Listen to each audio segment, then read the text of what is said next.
Hi, Bob Paradise at Team Technology here. How you doing today? I wanted to talk to you guys a little bit about backup and disaster recovery. It's something that I'm extremely passionate about, and it's something that I think that every business owner should be passionate about for their business. They should be the champion for this for their business. And I'm going to tell you why. Because with a good backup and disaster recovery program, you can be pretty bulletproof. You could never pay a ransom. You could know that you're recoverable in a fire, flood, tornado, or disaster.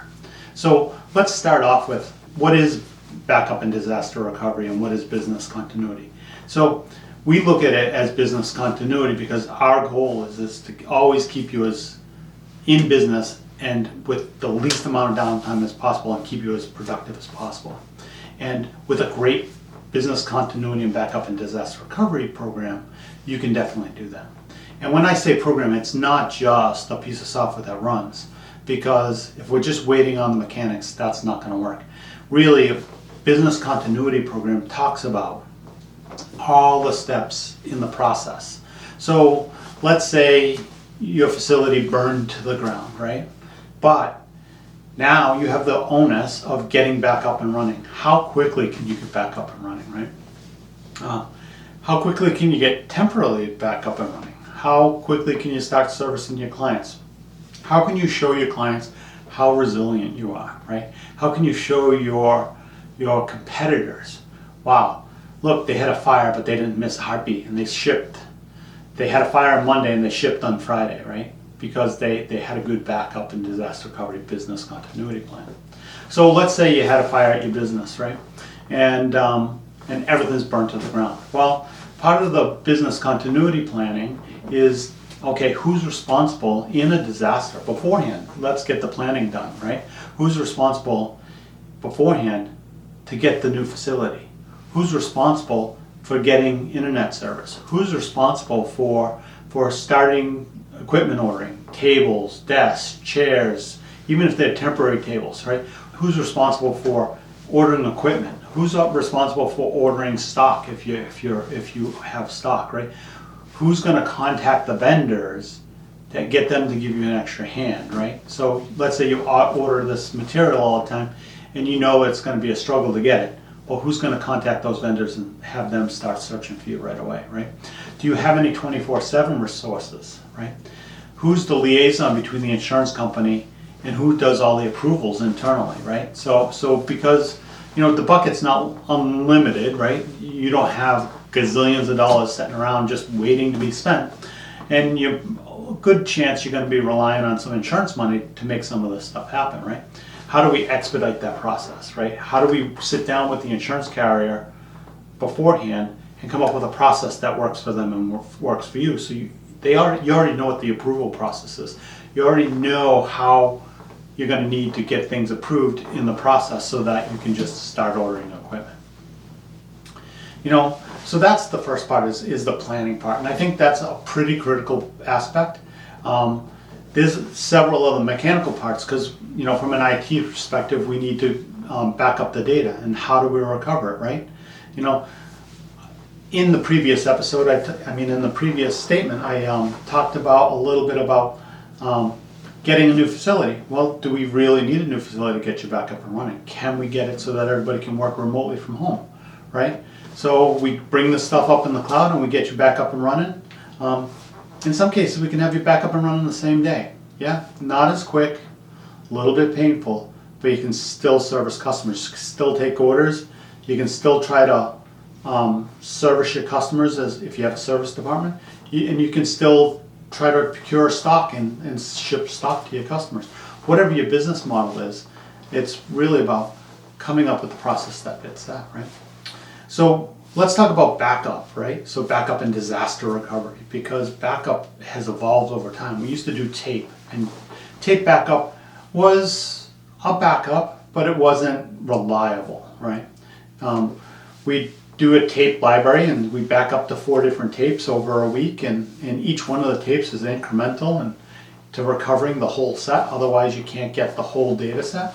And inevitably one of the tapes would fail or have a flaw and you weren't able to recover, or you lost data, and it was always a struggle. And tape takes hours and hours and days. And I know that some companies still use tape, and I shake my head. I don't understand why.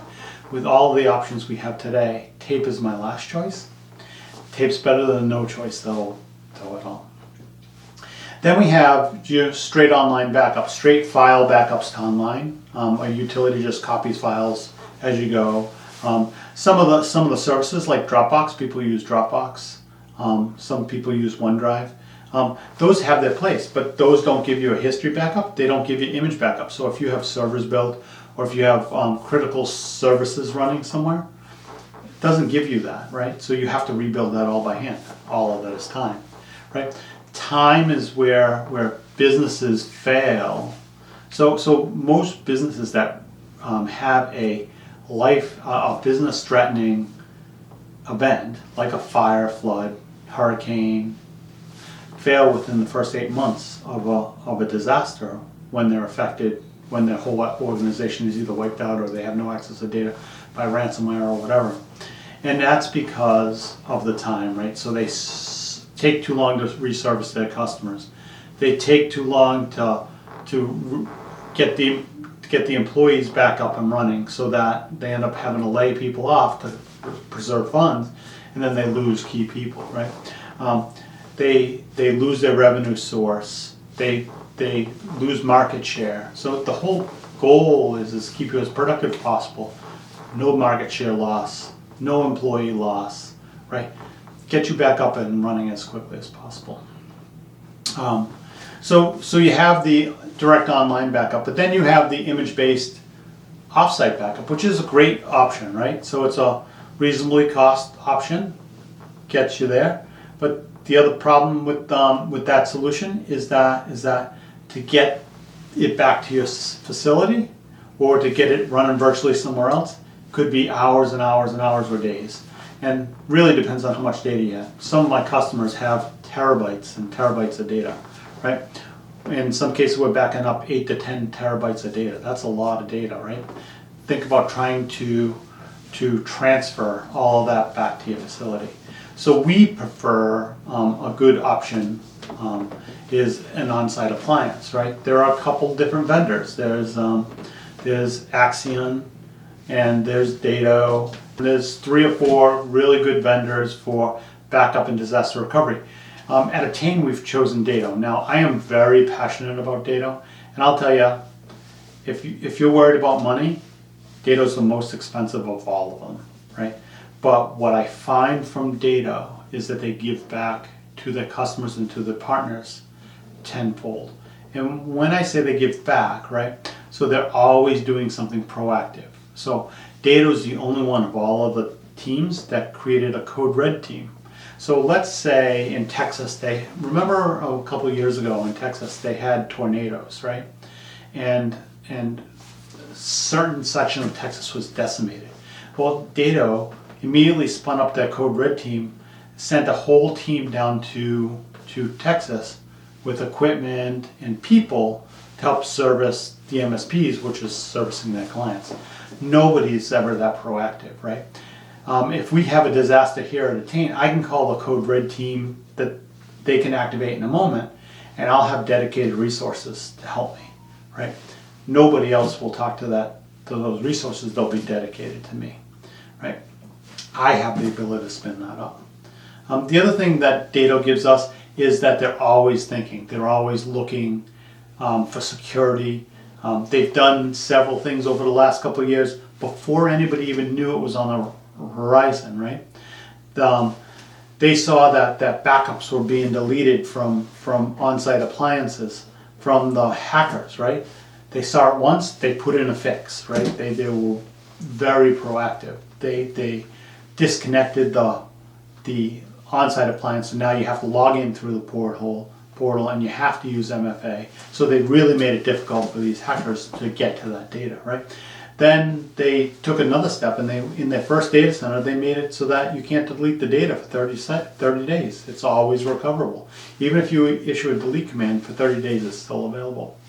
And even after that, it goes to a second data center, and it doesn't delete from the second data for 60 days. So really they're protecting you, right? So it's making it bulletproof, right? They have ransomware detection in their backups.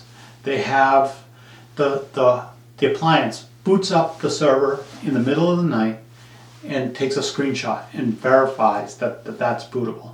Like, I'll tell you, before Dado, right?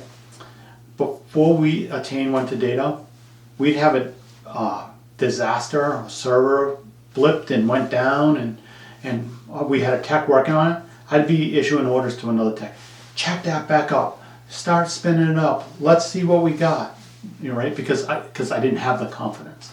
Now with Dado, look, I could be on my sailboat and we could have that disaster. I don't even have my guys call me because I know we're covered. I know that we've checked that back up this morning to make sure that it's good. The system created a screenshot overnight. That replicated off overnight. We know that our customers are protected with Dado because of all the multiple steps, right? So let's talk about, there is a disaster, right? Server hardware fails, or a segment of the building burns down and one of the servers is fried. We can boot that right up on the on-site appliance as a virtual server, right? It booted up last night, told us it was good, so we just booted up as a virtual server. We could boot that server up onto a Hyper-V server that exists in the premises, right? So that gives us that ability. And then let's say the whole facility's gone, we can boot that up in the cloud. We can get you remote access into that cloud, right? So we can build that infrastructure for you and get you working right away. So there's many choices for backup and disaster recovery, and I would definitely be afraid to choose the cheapest choice. What you want to do is choose the backup and disaster recovery plan that is the most comprehensive, right? Ransomware is prevalent today. There's somebody around the corner from you right now being ransomware, right? You're not hearing about it because if you get ransomware, are you going to tell everybody? You're not, right? Because it's embarrassing, right? Well, that's how everybody else feels. Put yourself in their shoes. They're not going to tell. You can hear about the big events. You can hear about the Massachusetts Steamship Authority. You can hear about the pipeline and the meatpacking plant because they are big public corporations, and there's no way they can keep it secret. You know, their employees are not going to keep it quiet. Their teams are not going to keep it quiet. Their customers are going to be like, you're not servicing me, and wondering what's going on. So they have to really make a public statement. But, you know, the little mom pop around you, the medium-sized business next to you, they don't want to be associated with that type of event. They don't want that type of attention. So my recommendation to you, look, you don't need to come to Attain Technology, but I implore you, make yourself bulletproof. Never pay a ransom, right? Buy the backup and disaster recovery plan that will make sure you're protected. It's all about making sure that you can stay in business. If, let's say your company is a $40 million company, right? What is it worth to you to protect that $40 million, right? That is monthly revenue, right? What is a month's worth of revenue worth to you to protect, right? So really for pennies an hour, we can protect your data, right? Come up with a good business continuity and disaster recovery plan that you know you can execute. Everybody's been trained on what to do in that disaster, right? It's all also like, you know when you were in school and they would have fire drills so all the kids knew how to get out of the building? Well, that's what we're doing. We're just giving you a fire drill, right? What does it cost to have a fire drill, right? So really, backup and disaster recovery and business continuity, you got to make it happen today. If you don't know, if I'm going to ask you, do you know that you're protected? If you don't know you're protected, you should. You should stop right now, shut off this video, don't even talk to me. Go and find out if you're protected, right? If you're not, I'd be more than happy to help, but please reach out to your current IT provider, managed service provider.